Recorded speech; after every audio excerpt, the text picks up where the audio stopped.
Good morning dear student. पिछले video में हमने इस कविता के बारे में बताया था, एक माँ की बेबसी। इसके लेखक हैं कुमन नारायण। तो पिछले वीडियो में मैंने इसके बारे में बताया था कि ये कविता पढ़ेंगे तो आपके मन में एक चित्र बनेगा, आप कैसा सोचेंगे, है ना। तो चलिए पढ़ते हैं इस कविता में क्या है, ऐसा कैसा चित्र बनता है हमारे मन में। ना जाने किस अदृश्य पड़ोस से निकल कर आता था वह, खेलने हमारे साथ। रतन जो बोल नहीं सकता था, खेलता था हमारे साथ। अब देखिए क्या है कि इसमें ये बताया गया है कि अदृश्य मीन्स जो मतलब कोई चीज जब अचानक से आ जाए, है ना।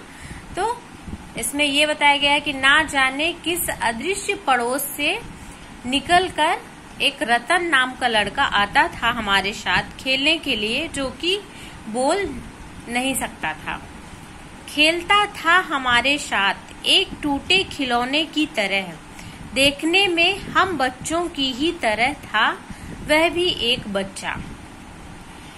बताया जा रहा है कि वह कैसे खेलता था हमारे साथ, खेलता था एक टूटे खिलौने की तरह, कि जैसे एक टूटा खिलौना हो उसे खेला जाता है। क्योंकि उसे टूटे खिलौने की तरह क्यों कहा जा रहा है, क्योंकि वह बोल नहीं पा रहा था ना, अपने मन की बात वो किसी से नहीं कह पा रहा था। खेलने जरूर आता था, लेकिन जैसे सारे बच्चे अपनी बात एक दूसरे से शेयर करते थे, एक दूसरे से अपना कुछ जरूरत पड़ती थी तो आपस में बात करते थे, लेकिन बेचारा रतन जो था तो वो बोल ही नहीं पाता था। तो वो अपने भाव कैसे व्यक्त करे, किससे व्यक्त करे, है ना, अपनी मन की बातें किससे शेयर करे। इसलिए उसे टूटे खिलौने की तरह, जो कि टूटा खिलौना एक जगह पड़ा रहता है, तो ऐसे इसको बता रहा है कि वो आता तो था हमारे साथ खेलने की तरह, एक टूटे खिलौने की तरह, देखने में हम बच्चों की ही तरह था वह भी एक बच्चा। देखने में कैसा था वो, हम जैसे हम सारे बच्चे थे वो भी एक बच्चा ही था। लेकिन हम बच्चों के लिए अजूबा था। लेकिन बच्चों के लिए अजूबा क्यों था, क्योंकि वो बोल नहीं पाता था। सारे बच्चे बोलते थे और वो बोल नहीं पाता था, इसलिए वो अजूबा था। क्योंकि हमसे भिन्न था, वो भिन्न क्या था कि बोल नहीं पाता था, इसलिए वो सबके लिए अजूबा था। थोड़ा घबराते भी थे हम उससे, क्योंकि समझ नहीं पाते थे उसकी घबराहटों को। थोड़ा सा बच्चे उसको देख के डर भी जाते थे, परेशान हो जाते थे, घबराते भी थे, क्योंकि उसे समझ ही नहीं पाते थे बच्चे। उन्हें नहीं समझ में आता था कि ये क्यों कुछ नहीं बोल रहा है। वो जब खेलने आता रहा होगा तो बोल तो नहीं पाता था सारे बच्चों की तरह, तो सबको लगता रहा होगा कि ये क्यों नहीं बोलता है। तो थोड़ा बच्चे आपस में घबराते भी थे, क्योंकि उसे समझ ही नहीं पाते थे कि ये बोलता क्यों नहीं है। उसकी घबराहटों को, ना इशारों में कही उसकी बातों को, ना उसकी भयभीत आंखों में हर समय दिखती उसके अंदर की छटपटाहटों को। लेखक कहते हैं कि वो जैसे सारे बच्चे खेलने आते थे वैसे वो भी आता था, लेकिन बच्चे क्या कहते हैं कि वो कभी हम उससे डर जाते थे, कभी उससे घबरा जाते थे, उसके इशारों को हम नहीं समझ पाते थे कि वो कहना क्या चाहता है, क्योंकि वो अपने मन के भाव इशारों के द्वारा व्यक्त करता था, लेकिन हम उसे नहीं समझ पाते थे। ना उसकी भयभीत आंखों में, उसके आंखों की परेशानियों को भी नहीं समझ पाते थे, जो हर समय क्या दिखता था, उसके अंदर की छटपटाहटों को व्यक्त करता था।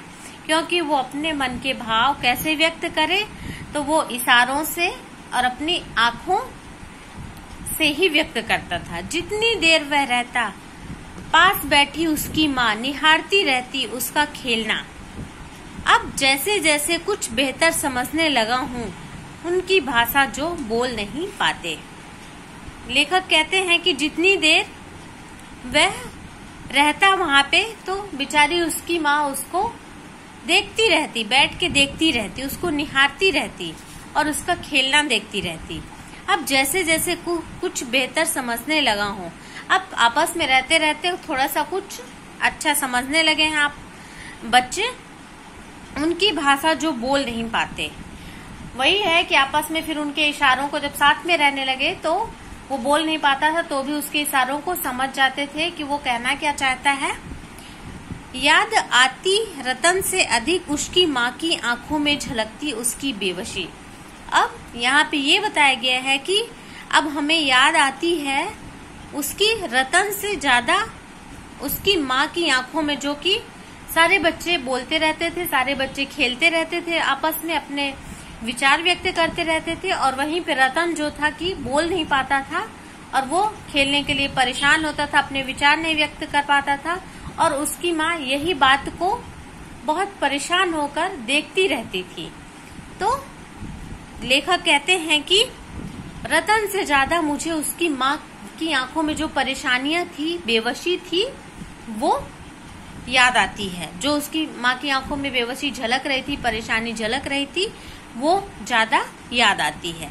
तो आपको समझ में आ गया ना कि एक माँ की बेबसी इस लेसन का नाम क्यों दिया गया है, क्योंकि इसमें माँ अपने बच्चे के लिए इतना परेशान रहती है, क्योंकि वो रतन बोल नहीं पाता है सारे बच्चों की तरह, इसलिए वो माँ बहुत ज्यादा परेशान रहती है। Okay, bye.